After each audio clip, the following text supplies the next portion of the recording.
Hello and welcome back to Crew 42's coverage of the Greater Peoria Open presented by Innova, also powered by Power Grip and Double Eagle Disc Golf. We are here at Sunset Hills Disc Golf Course for the back nine of round two's MPO lead card coverage. My name's Zachary O'Haron, and on the commentator's mic, I've got Debo. How we doing? Good, brother. Super excited to see what this back nine can do. I know Collin's on a heater right now. Let's see if he can keep it up. Talk about a heater. Collin, 9 down through 9. 1 par, 1 eagle, absolutely shredding this front nine and adding a lead to his current scorecard on this card that he's on, as well as the whole field. 3 strokes over Fredy, and he's looking to extend it on hole 10, 301 par 3. This is a pretty tricky tee shot. What's the best play to try to get to the basket here?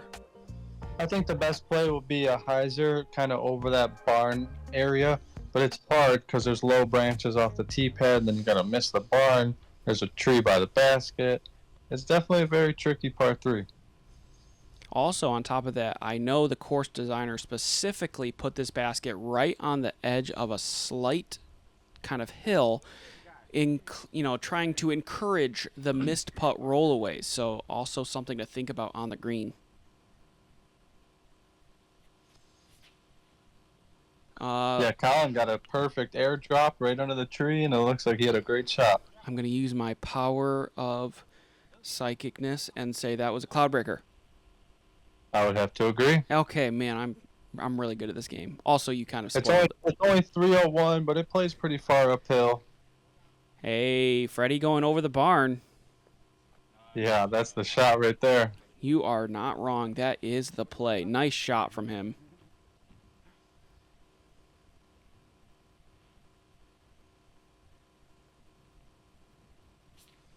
Here is Izak clipping a tree. Right side thud hits the barn. There's no OB right there, but he'll have a tricky approach from this angle. Oh, he hit the barn again. 2 for 2, but he'll have a 20-footer for his par look. That's a pretty fortunate break for hitting the barn. Twice. Oh, there she goes. I shouldn't have said anything. That's my fault. The rollaway to circle. Is this still inside circle, or did it get just outside? It's probably inside circle. Oh, 2 of them just a touch too low. And you are very close to shredding right now, but you are just needing a few more inches of height to get those discs in the basket right now.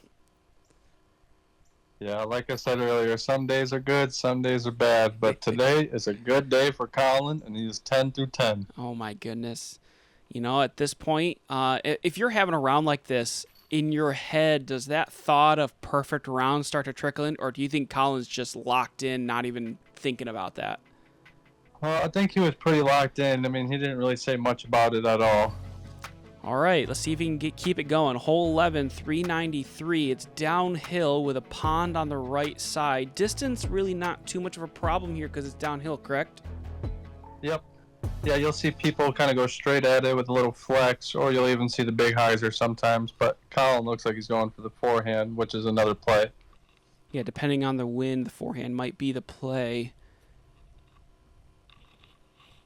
Is the 5th easiest hole on the round, and this is looking pretty good. Probably circle 2 for Collin. Yeah, that's a great shot. Yeah, probably circle edge for sure.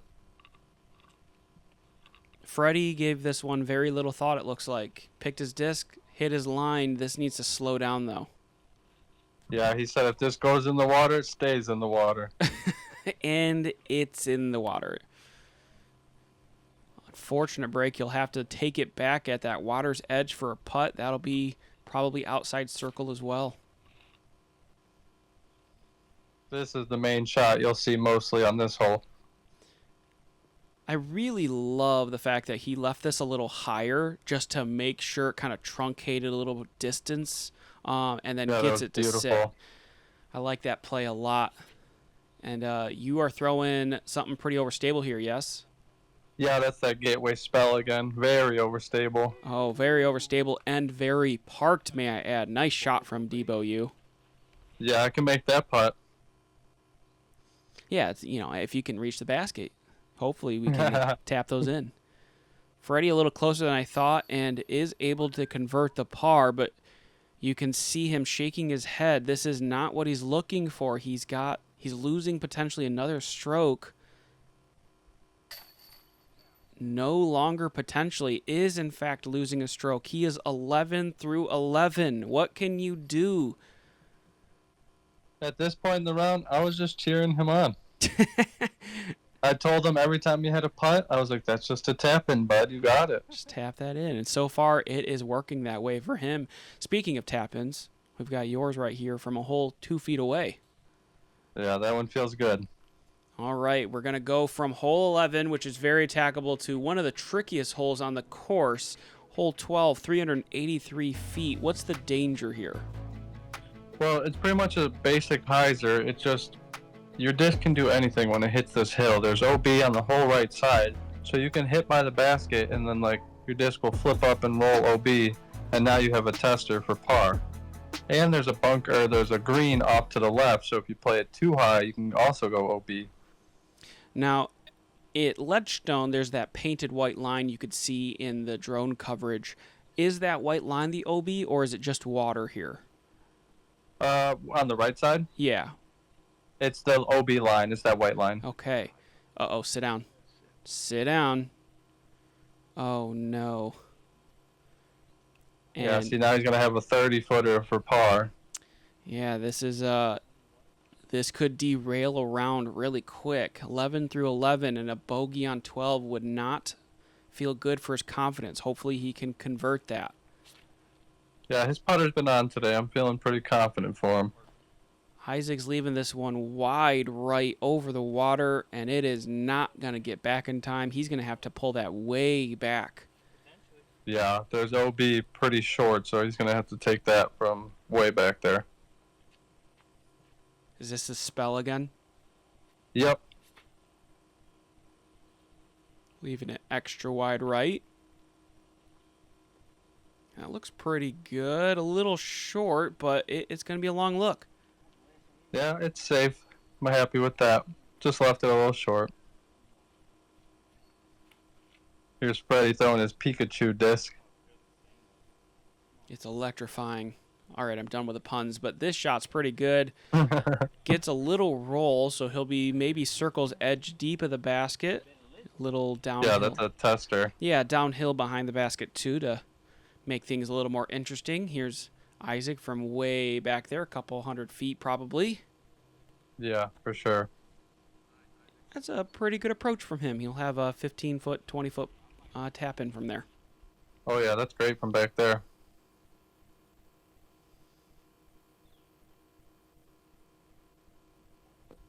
Just a little wide from you. Got the height this time, though. Yeah, I thought I finally made one, and no, not yet. Fredy with a tester. Oh, yeah, that's a scary putt. And he sailed it with OB and a hill behind it. Doesn't find the OB, but he does have this tree to contend with.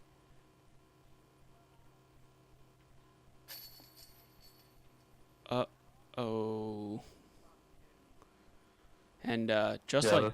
That's a miss. You don't see much from him. Yeah, and he's, trying to stay as close to Collin as possible. And instead of getting a stroke after he goes OB, he's actually going to lose a stroke. This is not the game plan he was hoping for right there. Yeah, happy to see Collin get that par save. That's right. Hopefully we can get an eagle later, maybe on 17, get us back to that 18. Yeah, that'd be awesome.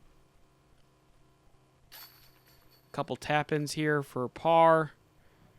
And we're going to move on to hole 13. 280 foot. It's the biggest change from Ledgestone after someone clipped and opened this gap a little bit. Makes the hole a little easier in my opinion.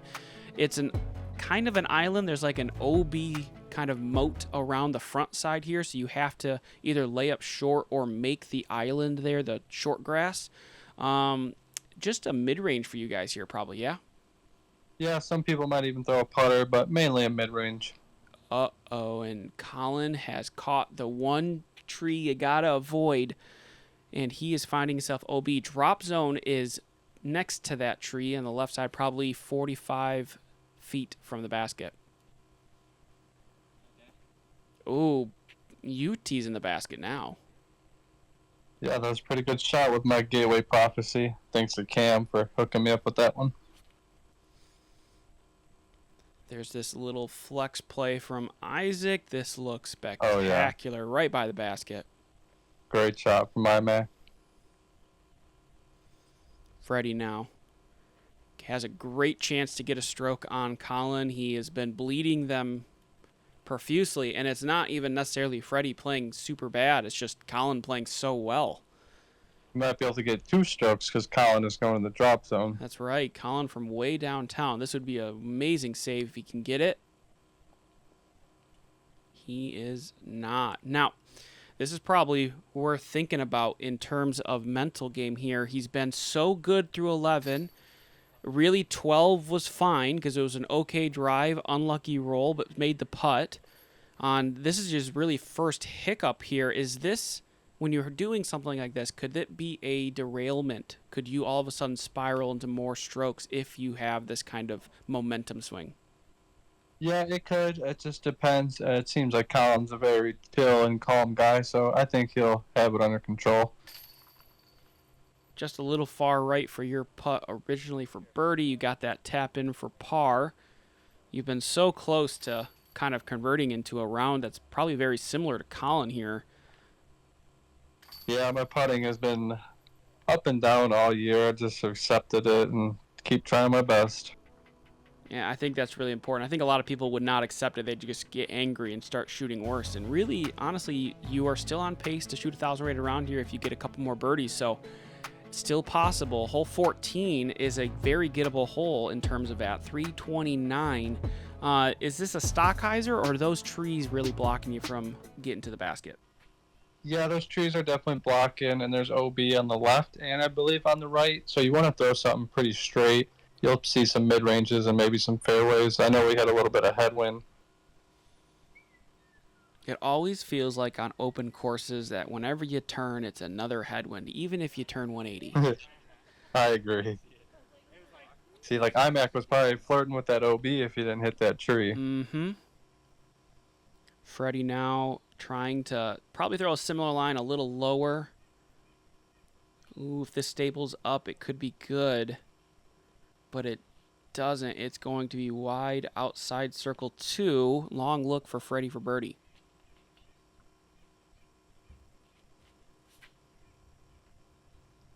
What are you throwing here? That's a Gateway Diablo. Just threw it a little short. I thought the headwind would lift it up a little bit. Collin going with a forehand. I believe this is a Firebird. Oh, catches the little mud spot, it looks like. Gonna leave him a little short, but that's a birdie putt.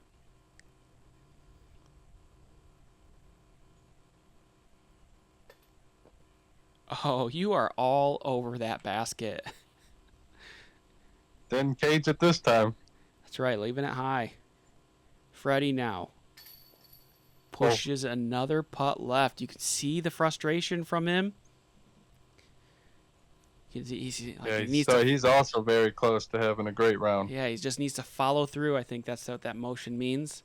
Isaac with good pace, not able to connect to the basket there. Collin for a chance to gain another stroke on the card.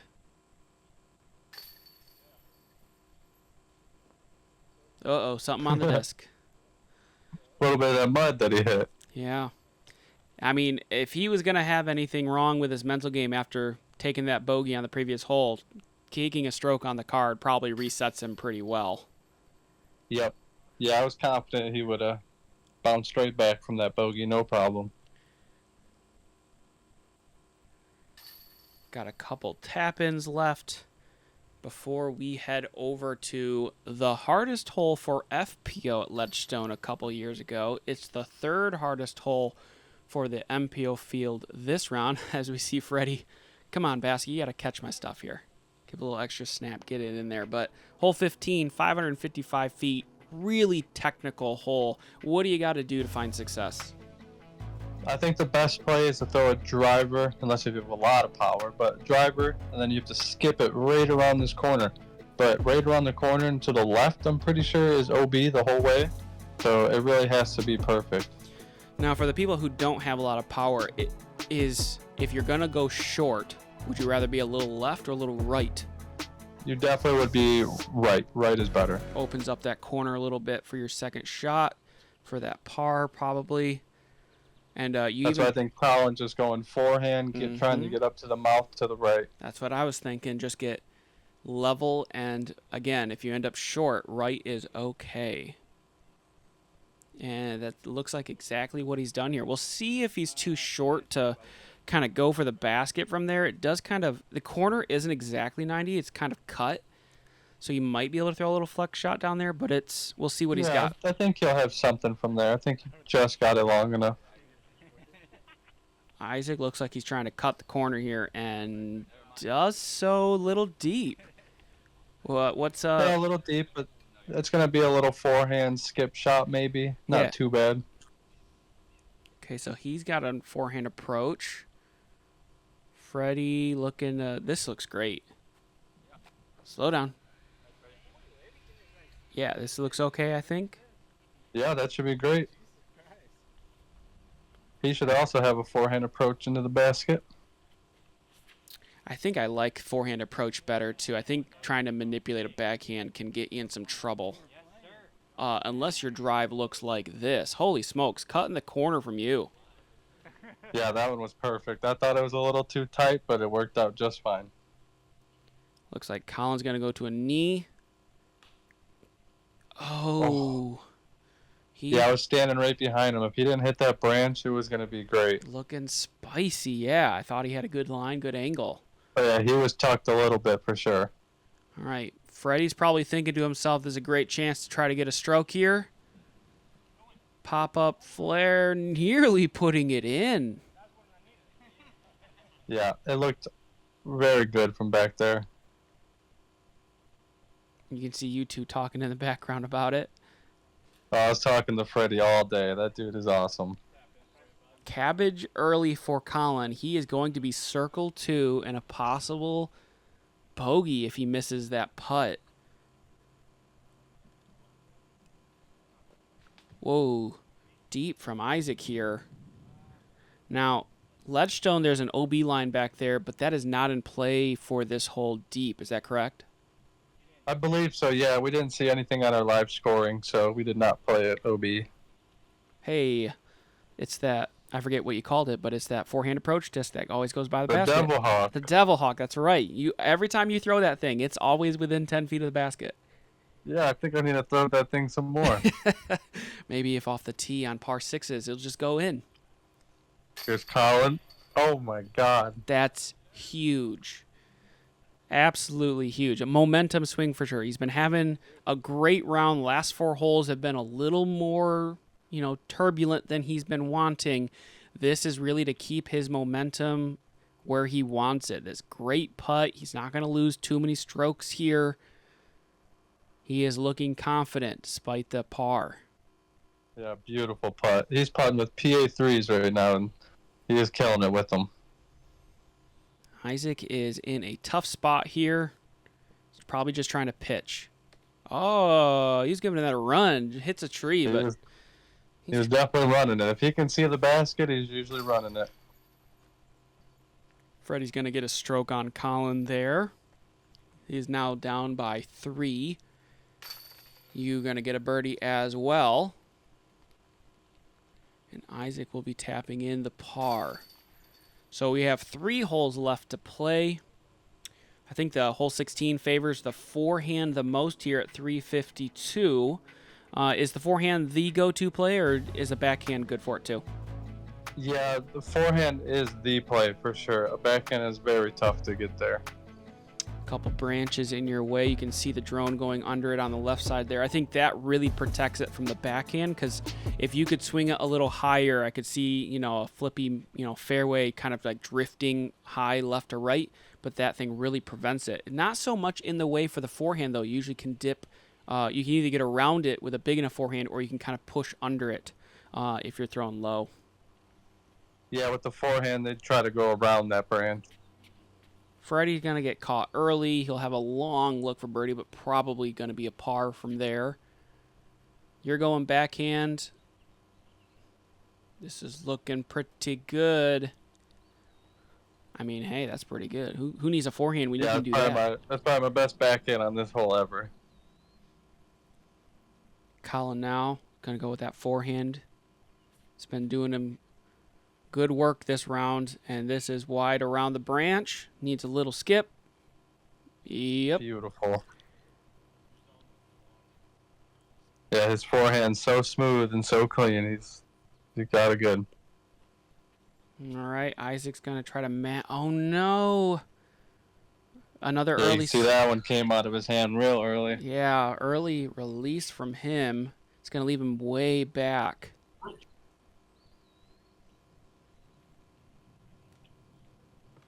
Oh, no, and he doesn't get around the tree. He's going to get caught up early. Likely an up and down for bogey from here. His hat's backwards. You never know. That's right. He's got the rally cap. Oh. Gave it the energy, just a little too high there. Fredy now getting a win read. I wonder what was going on in Freddie's head here, because I know that good putt from him. You know, he was leading the tournament going into it. I know he feels really confident at Northwood Black. Probably didn't anticipate someone going 11 through 11 to snag a 4-stroke lead on him. Yeah, he probably didn't think that was going to happen. Oh, no. You can't buy a break today, Debo. No, I definitely can't. You finally got one high enough, good pace, good line, and it pushed you right out that right side. How rude. One more tap in, and it's going to move us on to our last par 4 of the round. Hole 17, par 4, 525. There's a Mando on the right. The basket is tucked in a gap on the right side. How far is it, do you think, to that gap? Probably like 480, 470 to that gap right here. So a good drive might get you a putt, but probably not a forehand. You might need a roller or a really well-controlled maybe backhand flex. Yeah, you'll probably see a forehand, roller, and backhand. This hole, we'll see a lot of different shots. I think Collin's play here is pretty popular, just short forehand, because there is OB on the left side, if I'm not mistaken, as well. Yep, the whole left side is OB, and then there's a Mando on the right. Ooh, it's going to be left of the Mando. This is looking okay. Yeah, this is great. Oh, yeah, sees the basket. Is there a run from that position, or is he still too far away? You can run it for sure. It's just very scary because the basket's on a slant in a hill and a bunch of roots. And this needs to check up. And it's not going to. Out of bounds for you, but you'll see the gap from there, correct? yeah, it should be a pretty easy up and down for par. But yeah, that one just early released it. Was OB by a foot. Oh, boy, we got the roller. If this has enough juice, Yes. it could go down the gap. Yes, come on, Imac. Oh, it's going to dry up just a little short, but way out there. He's a little closer than Fredy even. Yeah, that's an amazing roller. He'll have a look for eagle. He'll be a far one, but he can do it. Collin just trying to pitch around the corner. This looks well in control. He'll have a 20-footer. And I didn't notice it when I first stood up there. I saw Collin's disc land, and then I'm like, wait, is that corn in the basket there? Dude, I was putting when it's my turn. I was putting, and I was smiling and laughing because I noticed that corn right before I released my disc. And I was like, only in Illinois you would see some corn on a basket. And the crazy thing is there's no cornfield around. There's no, like, crop. I know. Like, there's no reason to have an ear of corn at this hole, let alone in the basket. So Yeah, that was funny. Looks like Fredy just pitched up. He's going to settle for the birdie. Oh, I like it, Isaac. We're running for eagles. He's got caught up, too, so he'll have a comeback putt. That's not too far. Oh. Collin with the first putt. That's the first putt that touched the ground. Yeah, I was going to say, he hasn't really been missing with the putter today, and that's his first actual miss. There's your smile at the corn. Yeah, I was laughing. Like mid-putt, I was laughing at the corn. It's hard to pull back when you're chuckling. Got a tap in here from Collin. He's going to lose a stroke to Fredy. And I think probably if Fredy is thinking about the long term, because you got one more round at Northwood Black. Oh, Fredy noticed it too. He's like, hey, look at this thing. But he's probably thinking as many strokes as he can get on him here. If he can get one more, great, because he probably thinks he can beat him at Northwood Black by a couple strokes. And so that's what he's probably thinking long term. Hole 18, though, 383, is a tricky hole. It's on a slanted green. It's very common to throw a backhand with not enough turn, and you end up hyzering out early and having a long putt up the hill. If you throw forehand, turning it over too much and being short left, or not giving it enough and being wide right, bringing the OB in that pavilion to play. I think the backhand's the better play between the two. What do you think? Yeah, if you have the power for a forehand, I do like that play, but it is pretty far, and a lot of people will go to the hyzer for this hole. Yeah, you see Fredy just hyzering in front of that tree. That's a pretty common miss. He's going to have a long 40-footer, maybe more, from down the hill. And the wind always does some weird things in this little valley. And here comes Isaac. He had good turn on it, but it's so high. It's now starting to hyzer. Oh. Wow. Gets a decent catch there. He'll actually probably be on circle's edge there, first putt. Yeah, he'll definitely have a putt. That tree really helped him. Collin's going to go to that forehand. We see Owen Scoggins throw a forehand on this hole as well. This is looking really good. No, it catches that tree. That was tracked in the basket. Had some good action on it. Still close, though. He's got a birdie putt. That's right. Here you go, Debo, throwing that backhand. I like how wide you put this one. This is a much better line. But you juiced it. Yep, a little too far. Threw it all of 450 instead. No, I'm kidding, but yeah, that'll be a scary putt, too, because that hill is kind of right by the basket. That's right. Fredy's getting lined up for his putt. Takes a second to read the wind. Collin marks his. Really has a chance to put in one last birdie and have a special round out here. Fredy getting a wind gauge now. Really could use this birdie. Ned didn't get it up. You can see him saying up, up, up, up. Debo, let's finish on a strong note here. Let's try it. Of course not. No. You feel so close to having just like the most insane round too. Yep, just a couple inches off and it would have been a really good round. But that's okay. We got one more round at one of the hardest courses in the world, and I like the woods. Absolutely. I mean, anything can happen. Collin gets that tap in. He's pretty stoked. Gives himself a little thigh five. Yeah, I believe Collin shot a 13 under, right? Yeah, I think so. Maybe 14. Which is amazing. Yeah, we'll see in a second here. I mean, he was, 13 because he was 3 over coming into the round. So absolutely just shredding at this course here. Really, really spectacular round. Taking a look at this card scores right now. 10 down for Collin leading this card. Fredy at neg 6. And taking a look at overall, we have some movement on the leaderboard. GT Hancock moving up into the 3rd position after shooting neg 9. You had a neg 6 on the round, leaving you in solo 4th. So we'll see you for one more round at Northwood Blacks. How you feeling? Yes, sir. I'm feeling good. I really enjoy playing Northwood Black. I'm more of a wooded player, so I'm really excited to get out there and battle because it can be anyone's game. So I'm excited to see what happens. Absolutely. Thanks to our Patreon again for supporting us. We'll see you guys for the final round in just a minute.